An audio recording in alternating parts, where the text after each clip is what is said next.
زراعەکەی کیمیاییەکەی ئەوەیە ئەو بدەنێ بەس لای خراپەکەی بادنێ لێبتۆ لای بردیا کەمە چی لێ بردیا ئەو بەحرە نەفتەی لێرە هەمووی تێ بکەیت دەسەڵاتی کوردی چ پێویستانێک لەگەڵ ئەمە ناحەقمان نییە کە هەموو بەجواب هاتین کەنامە خۆ ماوەکی دوور و درێژ دەسەڵاتی کوردی ئیشی سەقمان نەدەکرد بەس کە دیتمان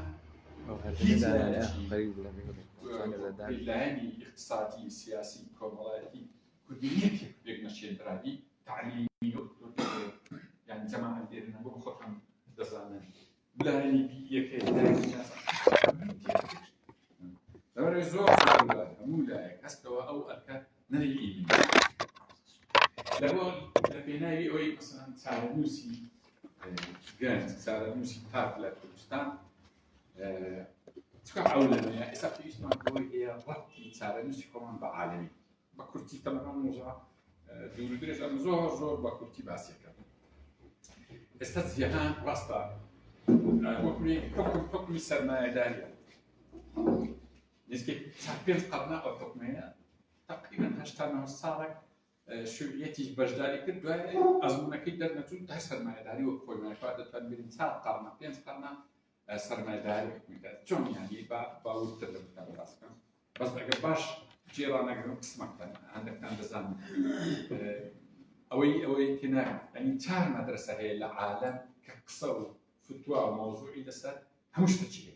هەیە مثلا تەیاری وجودی هەیە تەیاری قەومی هەیە تەیاری نەزتی ئەوانە قسەیان هەیە لەسەر مۆزوعات 2 3 4 بەس لەسەر هەموو مۆزوع چەند ئەوەی کە قسەی لەسەر هەمووی هەیە مثلا پرسی ئافرەتە اقتصادە مولکی هاستەیە دەوڵەتە چارە مساعەوی هەرچی هەیە هەموو قسەیان لەسەر هەیە چارە مەدرسەی سەرمایەداری کە لە ئەسڵە بیر بێت مەدرسەی لیبرال دیموکراسی لەگەڵ دیموکراسی زۆر جودایە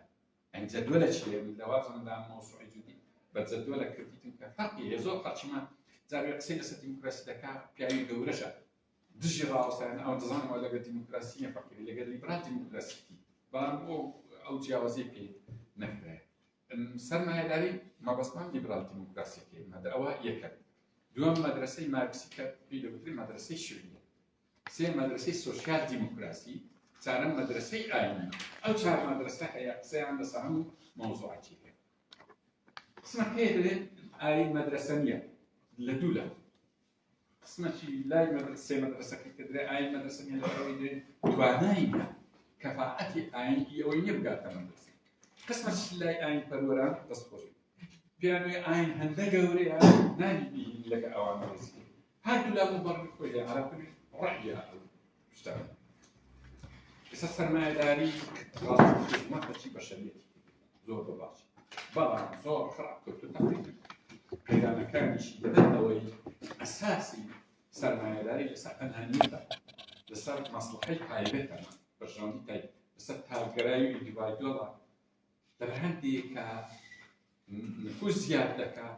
تووشی ئەزمەکەی ئێستا بە ئاشکرا ئەو دەگەمن 7 ملیار بەشەر زیاد کات پێی بەخێنن نظریه مالتوس مشهورة أو برسي كورونا مشهورة لو موضوع أنا معنى تيار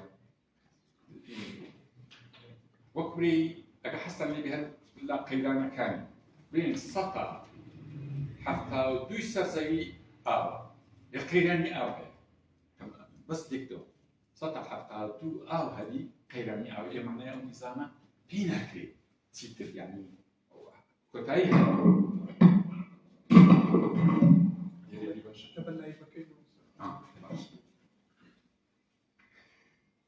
قيراني اقتصادي هي قيراني سياسي هي قيراني أخلاقي هي همون وامل لبيش رنجا ماركسية تازة زندون أكتور والسوشيال ديمقراطية أكتورتيني هيدتي لدهات لدا من الملانية كوكتنايا سرمایه‌داری و آنی هر یک برند شون نه برند شون يعني خوي حرك هموش ما مسكها زور زور باس بيلاني بالفعل كسب أما هم بيلاني لروي حزبه بس كسمان بيلاني نبي ظالم ومسؤول شو نبي إنسان بريولاني لوش بيلاني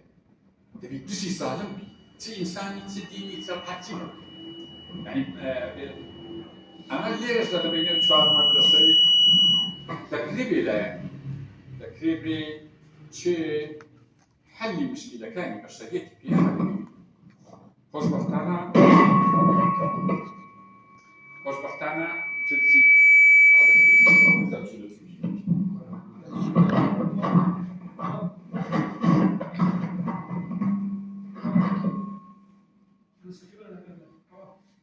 Belirten şık.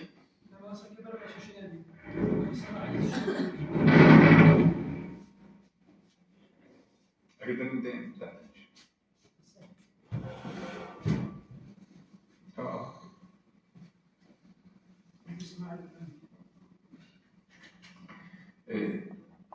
خۆشبەختانە لە کۆمەڵگەلەوەتەی هەیە تا ئێستا ئەگەر لە کاتی شەڕی لە سیڕایی فەلسەفی و فکری وەکوێ حەق معتەرەفە لەلایەن هەموو لایەنەکە وەکوێ خەتەریە یعنی خەتەریەکە کە گوتن حەق تا هەموو لەسەرە حەتا دەست دەچن پیاوێکی دەکوژن دزیەکەی دەبن ئەگەر یەکێک زۆر زیاتر بکردرەوە ناحەقە حەقوانیە زەن تەماشاکە لەناو موزریمانیش حەق حەقە لەبەرامەی ئەو چوار مەدرسە هەمووی متەفەقن حەق جیهانیان گوتیان چار جاران پێنج دەکات بیست جا ڕاسمانیوەی بۆ مارکسیوەی بۆ سۆشیال دیموکراتوی بۆ ئاینی بوو جیهان حەق لەلای جیهانیان بوو حەقەکەش بە چ دەبێت بۆی کە مشکلەکانی بەشەریەتیان پێ حەلکرێ لە چارچێوەی عەدالەت و دادگەری ئێستا یعنی سەرمایەداری پێش ئەوەی بگاتە بارودۆخی ئێستا بە مەرحەلەکدا تێپەڕی ئیپیان دەبۆ ئەزمە ئیقتصادیە گەورەکە کوبرا پێی ئەو ئەزمەیە ڕاستی نازانم وەڵام چۆن باسی بکەم ناوی هەرەمە مەقلوب بوو دێتەوە ئەوە دێتەوە دەگەڕێتەوە هەرەمە مەقلوب چییە یعنی بە خۆشبی بابڵێن سەرمایەداری تەبیعەتەوە بڵێن لەسا ئارس حەقیقیەکە ئەوان پێیە ڕاستی بەزەوە بە وەرەقەیان بە مەساریف دەفرۆشێ وەرەقەت بە وەرەقەت دەفرۆشێ ئەو وەرەقە بڕێک بە زیاتر دەفرۆشێ ئێستا ئەوەی نەبی تێکە دەڕوا دوایە دەبتە 1 کیلۆمەتر لە ئاسمان ئەوەن دێ ئەو پێی دەبێتێ هەرەمە مەقلوب خۆی دینداری ما مشکلەی ئەوەیە زۆر ئاگاداری ئەو مۆزوعانە نییە دەنا لە ئەسڵی دی ئەوە مەمنوعە ئەوکردن و فرۆشتنە دەبی ئەوەی بێوەسەر ئەو ئەساسە ئەوجا نەکات وەرەقە بە وەرەقە بفرۆشتێ و سەنەد بە سەنەد بفرۆشتێ یانەوە دەباری فتوایەکی ئیتحاد عولەمی عالەمی هەیە بیگوت بەیە ئەو ئەزمەی کە لە ئەسماریەت پەیدا بوو کە پێی دەکرێت هەرەمە مەقلوب لە دیدەن چارەسەری هەیە نا ئەمن هەر لە بۆ ئەوی خۆمان حەق وایە ئەمەی کوردیش ئەو لە چاوەڕێی خەڵکی تر نەکرد هەر بین عەرەبیان تورکیان فارسیان فلانجی ئیلە بی ئەوان بەجواب بین ئەوجێ بۆ ئەمەش داهێنانی خۆمان نەبی لەبەر چی ئەمە قسەمان نەبی عولەمای دینی کوردستانیان گەنجانیان هەرێک لەو بارە ئەوە هەر قسەک یعنی ئەمە ئەوەندا وانەبین بەس چاوەڕێی خەڵکی تر بکەین بە هەموو شخصێک خۆمان نەبین لەسەر ئێستا عولەمەیە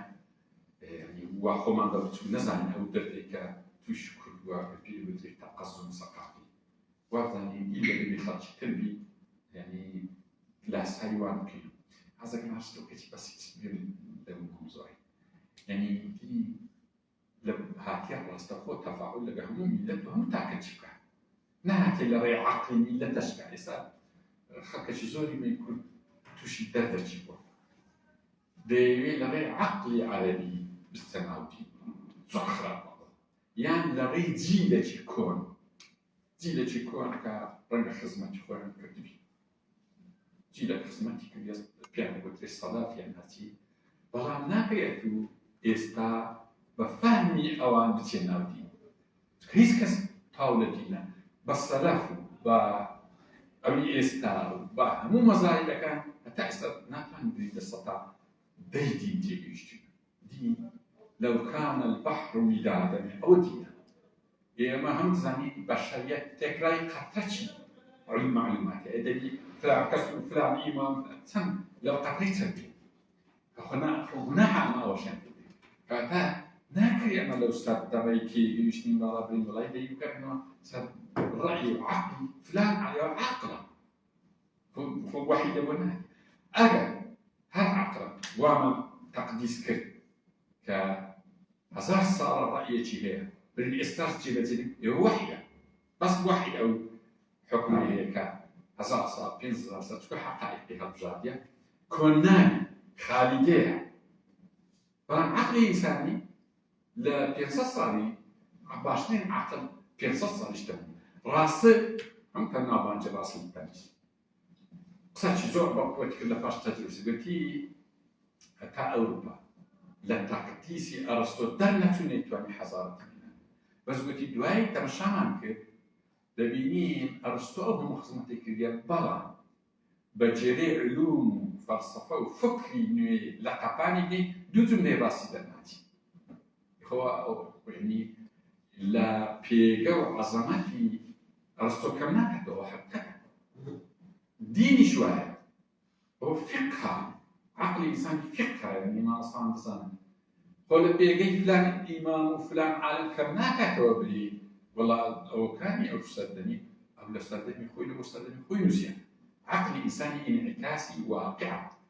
بلا وحيد انعكاسي كون وجوده صفر هي وجود هيا مثلا هي إمام هي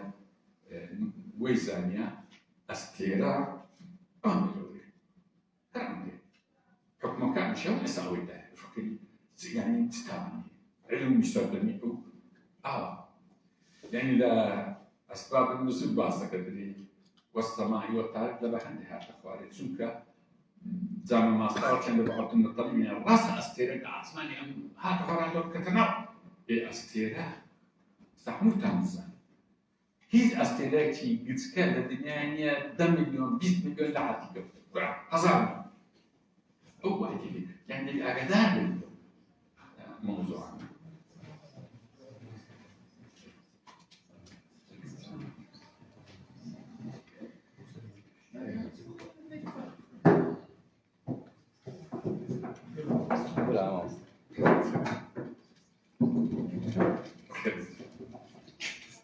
جلسة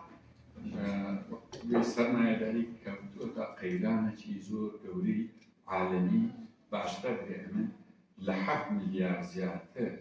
طلوا بين بخلونا كريم وقيلانة كان شيء ملبتين من قيلاني من تكون متوفر ترين شد الجهان سطح حفتاو شون جسمي إنسان سطح حفتاو أواش نسر جهان زكي سطح حفتاو هي طلع بس قيلاني أحسن من ذلك السبب يزوي قيلاني زيادة تريش ديهدا تريش أزماتي وكوارثي صحي اقتصادي قانوني يعني أنا ديهدا تريش وين لا استا مش طمع حاصل كان تسمى درسيت هذا بشيرين بديل لا زين أنا عندي بشريات تي بسرتي لا طرح كان ده بين وايا لو صار مدرسة باسم كده يعني الرجاء مو بين يعني الرجاء تشيش بيزور يعني مشكلتي البشرية حلقة وكل خويتي رنجا ما كسيت بالوضع من حتى بتجري نظام السوشياليستي يعني نظام الشيوعي تندتان ما تدام مليون بخيرك سوشيال ديمقراط شهادة بينها رنجا دين بالوضع كأنه نعم شاذ مليار بلكو سرزوي من متوفرة لبويها تام نفوسيا لا لا تقتل خشية الأملاك تيجي بالضبط أولادكم خوي أول لقى عندك بالضبط يعني أول لقى أوكي نادي أو ديال مدرسة ديني باوري بخوي هيك حتى إنسان زيادة بي إنتاجي زيادة بي أو يعني أو منافستي تبيش أوقاتي بس يعني بديل لبستر مع داري وعبارية وخوش الشعب بتداول السلطة شيء وش بس ما قلت شيء حل مشكلة كاني بشكل بيبي باع بيت أو قران كايانا هاي يعني ما خدش مبرك زاوية زور متعسدني بواقعي محدد أو يعني كوما قبل بدي خاصة من تولى الاتحاد السوفيتي دعاكوا بيقولوا كل بس ديني سرمایه‌داری چی کرد تازه دنیا برای شروعیت روی برو کمالگاه ببین اما لگه یکی شرطك من هذا بس استعاد شرطك أي مهدا بس باستيج نمتزن واجب تروخي أما تم تحاسب فكرة شروعية تروخي أيش بدي أبي أروحها بس من نشورش مني يعني نشورش قاعد ماركسيات يقرأ إلى ماركسيات وكتابه يعني الدنيا وين أما بخون ببين دي مقالة كم نوسي نمبر أي ماركسيات بس تجربة نسكي زور دولتان كلوكا أو يعني لعزمتها ماركسيات وها بروا تقدر بخير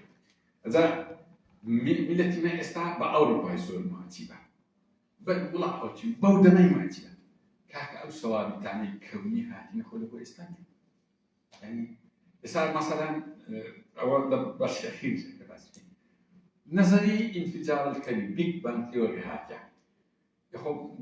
يعني أو باشا هاتي نزيد ترى دين نك بيشتركه البيان ده كامل ساكن فرقي نظم أو تمثيل دوينا بلام خشني نظم انفجار الرازبي انفجاري تي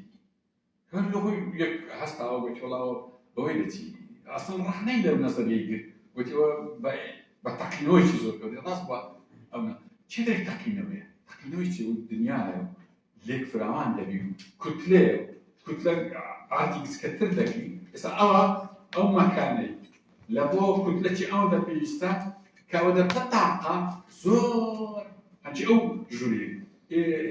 بردانيش أستيركا كتلة تحول ذكي لبو طاقة معناه فرعون ذكي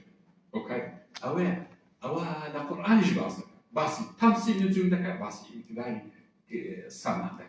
يعني ليه معلوماتك بس زور تعقدت عن نفاقة علمي وفلسفي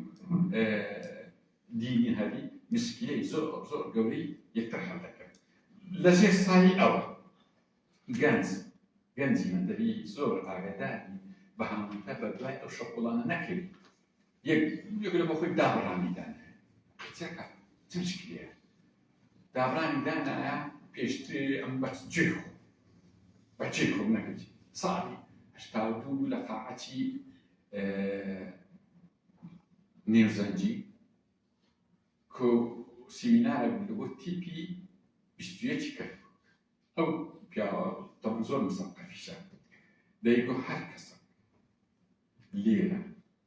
أجا ماركسيني دليل سردي عقلي وكو سخروف نفي سيبرياني لسردي عقلي وتشيكو روح مصنع طيش كي إنسان واعي زرتم أجانبي أو إنساناني أو رشتشن حتى عالم يعني استخدمنا زور معجبة بس تيجي هوكينج وبا دوك ميزو كرو رشتشتري سرشتش كدري يعني باشي استواني معجبا بس تيجي هوكينج باشي سال كعلوم ديتا بيش جاكس هذا لو تشيبه يعني وترى أما خدمة ما نحب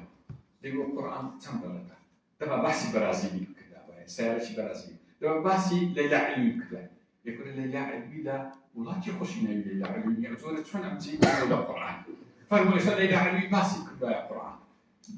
ما تبغى خير بس ليلى علوي زلتي سيارة بيجو نفسي بيش لي وأنا باسي ليلى علوي كذا ستسلم آياتي بكذا واحد أو طلبتي يعني كانت خويك قلت كان كسبك للسماء ما له بردها يعني كسب الاسماني مليار هنجي واحد تيجي بس عين لو تمري اللي نجيب له محمد باصلط طاهي قلت له مؤتمري بشداري كروسمان قلت داوي قلت والله بعض اخواننا بعض بيشتي بعضي وزن محمد تقولي يدخل بعضي قلت استلكان كوب من هموي بيكوا لذيذ سن آيان أتيه يعني أمن ليرما وتجرب ولا استيراد أجابي كوبيتو واستيراد يعني تعو عالم يشتم زايد درجة استيراد كوبيتو بيت كبيش جعر زانت لو قربني يعني ما بس أويا أجدار بين يوم معتب ما بالبحم بس معتب بمنهج أساسي كإنسان إنقاذك إنسان لا ظلم إنقاذك بەداخەوە ئێمە لەو ڕۆوە زۆر پەرتەوازەی زۆر بەبێ ئاگدانی هیچ دەکەین بە تایبەتی گەنجی نوێ دوو کەلیمە جێلێ دەبێت لە نیت پرەندەکەی نیچەوانە هەر ئەسڵەن باین خۆی ستا ئەمێن زۆر پێم خۆشە هەیە ملحیدە قیچەکە ئەو حۆگرێتی هەیە بۆ خۆیان شتەکەی بەزا ئاگای لێبێت چێ دنیا مناقشە دەچێت ئەم زۆر دەبێتن وەرە ئەسلی ملحیدی بەڕاستی بووی خۆت پڕک بە جوانی وەرە مناقشکەوتە لێرێ لە بینی فیزیای کوانتەمە لە بینی جیناتی بایۆلۆجیە لە بینی فلانچیە وەرە خۆ لێرە بەزە تو قسەکی دەکەی قەرنێژێ ئەم نازم چۆن چ دەکەی وەرە لێرە ئێستا قسە لەسەر ئەو مۆزوعۆتە تەورەکانی ئەوی کە وەکوی ئیلحادی ڕاستەقینە ئیلحادێکی محتەرەمە ئیلحادەکەم هیچ جێ ڕێزە قیچەکە لە بخۆی ئەو تەولێرە لەسەر ئەو ئەساسەی بۆ ئەوە ئەتوی بەجێ هێشت یعنی خەچی ما لەشتان زۆر زۆر لە پاشن زۆر پێویستە پێی نزیکەوە قەت ئەمن ڕێیم لەکە ئەوەی ئەم تاڵەکە پێوێنم لەو چار مەدرسە لە ژوورەکە نا بەس ئەم حەزم لێ ڕۆناچی کەینەوە هەمووی بە خۆت چەکەنیا دەبژێری کەیف خۆتە گەنجی ما تووشی ئەوەی بووە ڕاستی جارۆیە یاخیبی جارۆیە وجودی بی ئەوەی هەست بە خۆی بکە جارۆیە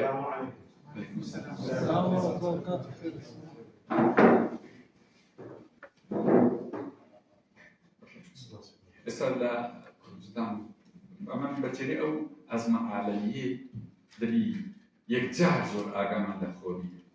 چۆن ئەو وڵاتەمان وای لێ نەکەین بە بەشەپۆڵەکی ئەزمە بکەی کە چکە زای دەبێت ئەنگۆ زۆر باسی دەسەڵاتی وتان دەسەڵاتی ئێمە زانایە لە بۆ هەند شتان ڕاستە بەس لەو مۆزوعە گەورانە گۆرە هیچ نازانین مەسەڵەن بازاڕی ئازار معنای چییە کوردستان پێویستی بە بازاڕی ئازار هەیە یان نە ئەم هەندە شتێک پێویست ناکە باز بکەم کە چیان گوت یەک هەرستا دەبوو سەد و نازم چەند دەوڵەتمانەکە دوای تان چ بوو چ بووی تا هیچ دەنێوانە بەس لە بۆ ئەوەی چکە ئەگە بە خۆیان لێرگەن با نەکە غەیبەت غیبەتیان هم بۆشتە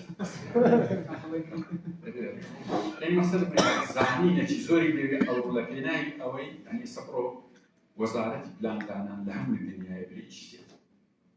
فەرموو وەرە ئیستیسمار بە بەس چی کردە نایوەکی کوردستانی مەی بێعەقڵ ئەمە بێعەقڵەکەی مەش مڕەکەبە با هێشتان کەمە وەستە لەما مستەلاحێکمان وەی هێشتان زیاد زين بس درهم أما بعقلية كمان قلها مركبة هي هاتي الشركة هاتي هيك نقدر بس لقيت سم كسر شركة يا بلا حساب مثلا 5 مليون دولار يبتلوا لهيتي شيء كبير بروجتا وتا زور دولار إيران تركيا استثمار دلوقتي أتوقع بما يقول 100,000 دولار قصدي ده يكون كوشي وهذا القانون هيك أول شيء إيما نقانيني تزاني ولاتا كتهرات هرات بهم معنى أقول هرات هذا أولية برنزيش فلان زي هاتيو ومن لي دني أو هاتي نعم اقتصاد كيزو خرابي رنكم بيشان زور دم جنت مش كان مشكلة تسمع لجير زي أو نفط وغاز وكبريت وشتي كمان هيدا بنزي بشي همش تكمل كمان تاني من عزرتي نوع منزل مبارك كدعاء كد إيران داي هاي أو عرب دبو خوشي لأن على منزل المبارك لبروي بروي بكردستان بروش تبعات القيمة الغذائية كيزور لمن عايش تكناتي أو كشتي عزرت مكانيش نو خليب اللي بيحمل كرسي بنقول أو نظرية راستيشة يعني بلاص بلام هذا من الدنيا برو هذا من الدنيا جيس هذا من الدنيا نخل دا أو يزور استعمى يشتغل بس سامان الجير زي وسازي أما يسمى هو هيك شكل ما بس المدار جيوسي نكبر كهم جان خليج من أبوه مداري عشان ما نازل مدار كي مش تاخد سن زيرينا عشان نازل مدار لاغرانجيان هي عشان نازل أوما شونا عشان زوج من هي لو بابرتانا أما لا أزمتي لترسين واستي لا أزمتي اقتصادي عالمي لترسين لا أزمتي لترسين وەکو شەپۆڵ بێ کوردستان ڕاست ڕابمادی بەرەزانی ئەگە ئەو دەسەڵاتە لەسەر کوردی چکە بردی چی هەست پێ ناکات يعني كما شي قازان زاد بخوي كده بي رازي دبي زكاة خوي طبعا أصلي مافيا لا يكريتو قبرسو أولاد زارو مافيا شينا كان دهاتن دانقو بايشة بخين لكريت يعني لا قبرس بشي بلان سطا بيستي لبنان والله ما قول ناكل ولات ما نوهالي سطا بيستا نادي سطا دو تامدي باو يتكلفو من مافيا أو يقبول نكري ويجي ناتامدي إسلا كردستان سطا إنه هدبات زاروية الشركة أو سطا دايما بالذكي الراسية يعني دابا هاني مثلا لدنيا يكتب كردستان داس يعيش بخويتي نيشتي وكاكا كسكولنا كبرو قندل كان يتيهان تمشا كان طالانتي كان يتيهان تمشا كان مافيا كان يتيهان تمشا شتوان كروناكا يكبي لولا رأبهم ويبوش كما تنقدر سطا دو ببرتو سطا دابا برمي سطا ويكشف بعدنا وبمني دو إيميلات داها تنظم هاتي هذه أجل برهني راستي يعني أو أزمة اقتصادية عالمية أنا أجر زور شارزان نبي دوسيتا اليمن دا يعني دبينا الملة تشين دا صنع كيسمان لسهيزناني دبي حتى ما دبي سؤال كريم لا أسكيش دا إما لبو أوي يعني بخت من هبو كلو لاطي تشين إيه أوي أمان خاتشي دنيا بخير إستا يعني استعجب بالتالي سزاي دولتي سويد ودنمارك يقولون سزاي تي بدركي بري والله سزاي تي دولي هاتي أو بالصلاة يمين ببي يكسر حكم ليوكا ببي سالي بيان نهاية وسرخ وهاوي نهاية بلان لحمان كاتيسا ولا إدارة تشوان دو كردستاني استا داني إدارة تشوان ببي نازم يكسر بالبصار بتن صارت كان حتى خوارو فيتي لكردستان تعرفتوا ما ديسا تجلجيبتي سواء كان يدروا دبر أو ما بس ما أوي بيجي دتواني هم ميلة الشرق الأوسط بدأت كردستان بخير يقول استوى وأكتر بيجنا كم موتشي بينا درينا أصلا تبي تعرف لبعضك دبي ما قصي توري أخي ما كان شدقت معي معه جان راسينا بأها بارتوازني ومليش دبا ملي يكون هيك إشها لا علما كيا لا أكاديمياش لا دينيش بيلي لا أويوازم بيلي فقه الأولوية لا أكاديمي بيلي علم الأولوية زوج قريبة يعني إستا أمي مظلومة تكبر نظام أساسي كده نيركبها أو ملوي كبيا أو ملوي كبيا مثلا دساشتك بسيط شخصيتك كورية حزبك كورية ويراني لك روانيك زعت سنقرأ أو تصنيف النبي دري لقيت بتر سكرتوري دري وكل يسأل لي حالك وعيب عارم هذا تعريفك ما يعرفش ما كذا غلط ما كذا ماشي ما كذا بتماذا بدبري المظلومي دري أنا ترى ديك ليك خوش يعني على الأقل نوبتي ليوكاتي هاي الرجل اللي خوش بنية بس أنا خطريات شيء صار باللسان دريت أنا حمو نعم بريم فيست مان بويه مركزتي أجا خبص لك ول مركزتي توجيهي لبو أو بري بس أو ما جمع لنا بما باسي أو من دابرتني كل سنة كذا بدو طبعي دو أو طبقة مظلومة دبي تركيز كاتسرعي يعني زاوية أو ظلمك اشتجدك يعني حاول أن نخرجك الدنيا الناعي تدخل مش تزعل يدخل بشان هذا بيني بارك فلان حزب يشتغل أساس صوت مني ياخذ بارك وفي حزب الدستوري با هالشكل ياخذ شيء يعني ما دواني معلومات هذا بيني تنكسر مش تجيب عشان ورقة يا باش تنين هم خوب بشان دانا كي خاصة خوب بشان دانا نقول شيء كتابة كان يدور كايمو أواني خيتو لبالي عقلي دستة الإيمان يعيش سيد سبيل عقلي دستة ويشتم مظاهرات بتاع عقلي تنعي أجل عقل سيزور تزناني عقل شيء ناقصة بكرتري شدة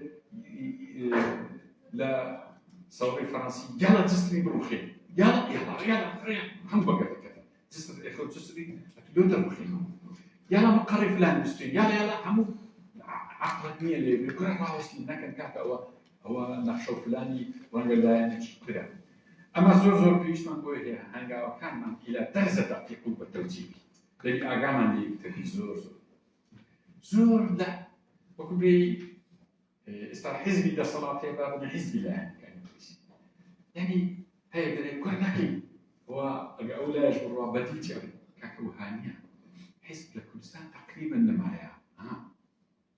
چه حیزب ئەلمانیەکان چه حیزب ئیسلامیەکان ئەو فۆرم و کۆتایی هاتیە ئەتو لەبەرچی دەچین بە حەڕەبەی دەکەی یعنی دوای لەبەرچی لێی دەدرسی بری وەڵی بە ئەو زاڵمانە دەترسین بڕۆن ئاخر ئەوانەش تلوی مەترسی مەترسێت ئەو جاوە لێ ڕازانی و تەحلیل و تەمسیل و قوربوونەوە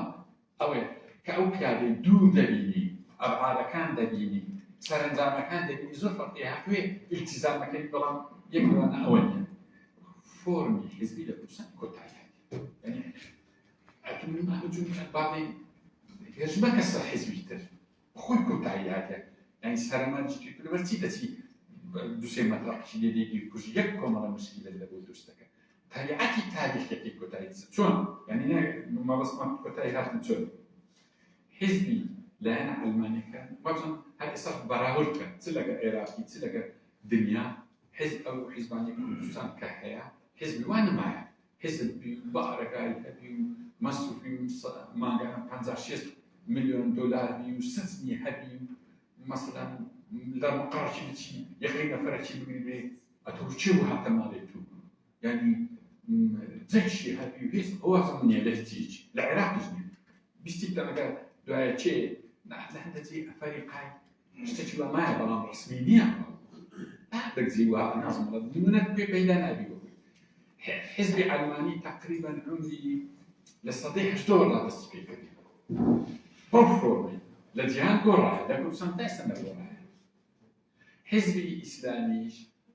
ڕەنگە ئەوش لە کۆناغی خۆی خزمەتی کردی بەس تقریبا عمری بێ چەندە لە ساڵی 1908 شێخ سەعیدی نەوڕۆسی یەکێکی محەممەدی دروست کرد بەو نوعی بەو فۆرمی دوایی لە ساڵی 1916 ئەوانە حیزبی نەهزە لە عێراق دروست بووە حیزبەشکە لە سلێمانی هەبووە لە سەردەمی شێخ ساڵی 1928 شێخ سەعیدی بەنە دێ حیزبەکی ئەو بۆ فۆرمەی دروستەکە هەتا ئێستاوە بەرداوە دوایی ئێران دێ سەورەی دەکا تقریبا ئەو یعنی هەر سێ فۆرمەکە ئێستا حاسی حرەکاتی ئیسلام لەدایە بەتەنی ئەو سێ فۆرمەیە ئێوە سێ فۆرمە کۆتایی هاتیە یعنی ئەو کۆتایی هاتیە بە معنای ئەوە نییە چی شمشێرێکی لە ملی دێ دیگەر تاریخیان یان بەخۆیان یان خەڵکی تر دێ فۆرمەکی نوێی دروست دەکات یعنی وەکو بڵێ زەختی تاریخ وای حیزب ئەلمانیەکانیش خۆدەمزان بە جۆرێکی تر ئەوی زەختی تاریخی لەسەر کە ئەو فۆرمە کۆتایی هاتێ یەک ئەو فۆرمانە کۆتایی هاتوی ئەتو چ مشکلە لەگەڵ حیزبەکانی بەدیلە مەسەڵەن یەک لایە باسی دەکەین هەیە دەریانی لە ڕچی مەسەڵەن تو کە زانبی پێشانی دەری کاکە لەو دەبێت هەتا ئەو قۆناغەتەوە دەبێت لەسەر ئەوەی زیاتر نەقسە نەجووی هیچ تشکەمەکە لایکە لێگەر هەیگرا تەعجیلی کە ئەوە عیلمە چکە تۆ گەر ئەوت کرد ئەوت کرد ئەوە کێ پێدەبێتێت خەڵق الأوراق لا قانونی لێرە خەڵق الأوراق معنایەکی زۆر تایبەتیە دەلیلە لەسەر نەزانین و شارەزایی ئەی بەرامبەر ئەوەت کە کرد بەرامبەر ئەوت کرد ئەو فۆرمە خێراتر دەگۆڕێت خۆ ئەو فۆرمە کە دەگۆڕێت قازانجی ئەندام و لایەنگر و سەرکردەکانی ئەوە چی تێدا ئەسڵ هەتۆ ئەگەر لایەنە ئەلمانیەکان دەستیان بە دەسەڵات و پارە و پول و سەرمایەداگرتین و دەبینن ئەو فۆرم و چەترەش بوویتە پارێزگاری لەوەکەین ئەو ڕەنگە تاوان پێک خۆی وەرە و کەمایەتیشن بەڵام دانی ئیسلامیەکان بە خۆیان دەبواری بیر وڵی فۆرمی حزبی ئیسلامیەکە ئێستا کە خزمەتە چی کردێ بەڵام ئەو فۆرمان لەگەڵ کۆمەڵی سەدەی 20 نامزیێ بە خۆمان بیگۆڕین ئەوانە لە پێشن لەبەرێ مەترسێن لەولایەنە مەترسێن لە فلان شخص لەو حیزبی شوە حیزبەکی حەل کردیە نازی مادەم لەو بەرەیە ئەمە حەزەکەم چی تریش بەسەرچاو یەک دەقە مادەم یەک دەقە وڵایەن لۆکاتی پرسیارەتی باش ئەمە کە دەرێن بەرەیگەر نیان زاڵن ئەمە بە هیچ نەوەک لەگەر خەڵکێکی دەوڵەمەند هەیە دەبوو خۆی دەوڵەمەند مەسەڵەن ئەحمەد ئیسماعیلی خۆی نایناسم بەس لەوە کێ هەیە کاسمی کردی لە ڕێی سیاسەت و کوردایەتی ئەو ماڵێ دەست نەکردو خۆی کاسمی کردی ئەو هیچ عیلاقە یعنی ئەوە نییە من ئەوڵاوە بەرەیگەر نییە مادەم دەوڵەمەند ئەوجە دوایە زۆرترین خێر و مەشارەی لە کوردستان کرد وەکو کابرایشی تەکنۆکرات دەدەبێت زۆری تکەشمانێ لەو نوعە دەوڵەمەندە ئەمە لەگەر ئەوانەمانە